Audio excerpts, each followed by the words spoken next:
So it's time for another breakfast bite on Pure 247 Radio.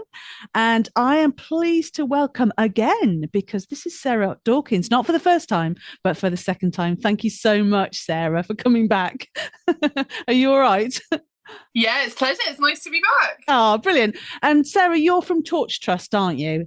Anything you want I to say am, about yeah. Torch Trust today? Yeah, so Torch is a charity that is all about helping anybody, regardless of their belief or their background, that experiences sight loss to have access to Christian resources. So whether someone's been a Christian for years or they're just starting to think about, oh, maybe Jesus has got something relevant to my life, we want to help resource them. So we do a mix of things. So there's group holidays, and we produce the Bible and books and Bible reading notes, and we do some online groups as well. So there's something hopefully for everybody. And if Oh, not, we'd love to hear other ways in which we could support people. oh, thank you so much. That's really helpful. So Torch Trust, lots there for people to get involved with. So what have you got for us today for breakfast bites? Yeah, I was trying to remember what I did last time, which was part of the problem. I was like, I can't remember. But I've recently been looking through Ruth, which is, I think, a great Old Testament book, partly because it's nice and short, which really helps. But also, there's some amazing truths in there. And we've been looking at this as part of my church small group. And just, we've been trying to make ourselves stay chapter by chapter in each chapter and not rush ahead. Because, I don't know if it's a spoiler when it's 2,000 years old, but the book of Ruth has an amazing ending, and we kind of want to rush ourselves there because we know what's coming. We know this really good stuff is about to be there. But walking through it chapter by chapter and going a bit slower has made us just go, okay, what's actually happening in this chapter?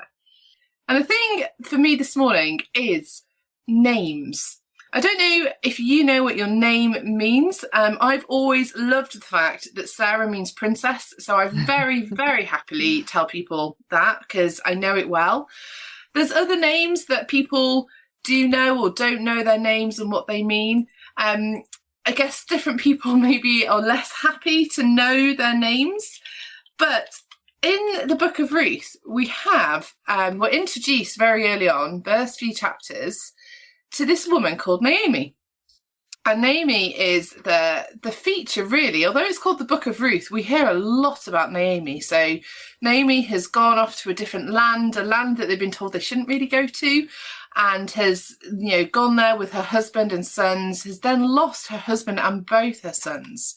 And she then has this dilemma of what to do, and her two daughters-in-law are saying, oh, we'll come with you, and she does everything she can to stop them coming. And then Ruth is like, nope, I am going to come, whatever you say. And that's a really tricky thing in some ways, isn't it? It's kind of like, what does it mean for her to really say, no, I'm coming? And we get that beautiful line where Ruth says to Naomi, your people will be my people, your God will be my God. And everything changes for Ruth at that point. But then we get to the end of chapter 1. So all of this has happened. There's a lot. And although as a church small group, we're looking at this chapter by chapter, so relatively slowly, actually, there's months upon months of content just in chapter 1. And you get Naomi returning back to the land. And she says in verse 20, so actually, I'm going to read from verse 19. So the two of them, Naomi and Ruth, went on till they came to Bethlehem. And when they came to Bethlehem, the whole town was stirred because of them. And the women said, is this Naomi? Their friend's been away, presumably for a number of years, and she's come back. And they're like, oh, is this her? And she says, do not call me Naomi, call me Mara, for the Almighty has dealt very bitterly with me. I find it really interesting that she's been through such a period of grief and such a period of loss, so much so that it changes her name. Her name from Naomi means pleasant. And then she says, no, call me Mara. Mara means bitter. And I don't know if you've ever been in this kind of season of bitterness and just actually it feels like God has dealt really awfully with me. God has dealt very bitterly with me, as Naomi says. Because she goes on to say, I went away full and the Lord's brought me back empty. I guess to a greater or lesser extent, we all have these kind of experiences. where I was just like, actually, it's really changed me. It's changed who I am. It's changed everything about me. And yet she's saying, call me bitter.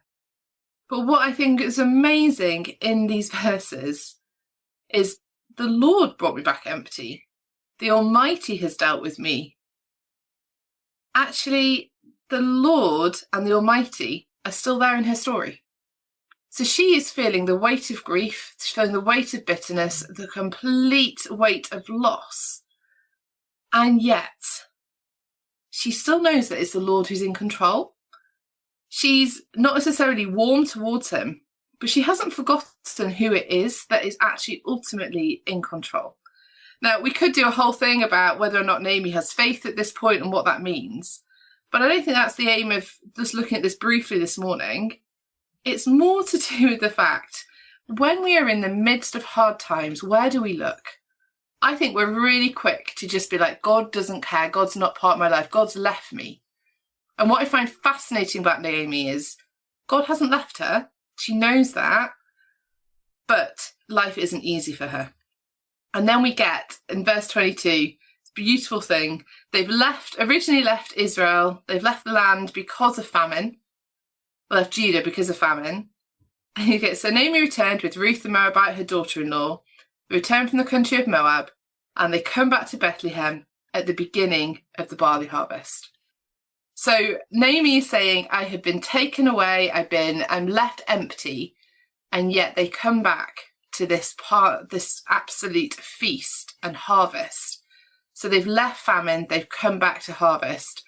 It's interesting, just even in those few verses, isn't it? God is going to be with them. God is setting this up that no, God is not leaving them. She may say, call me bitter, that may be how she feels, but the Lord God has not left her. Oh, that's amazing. Thank you so much, Sarah.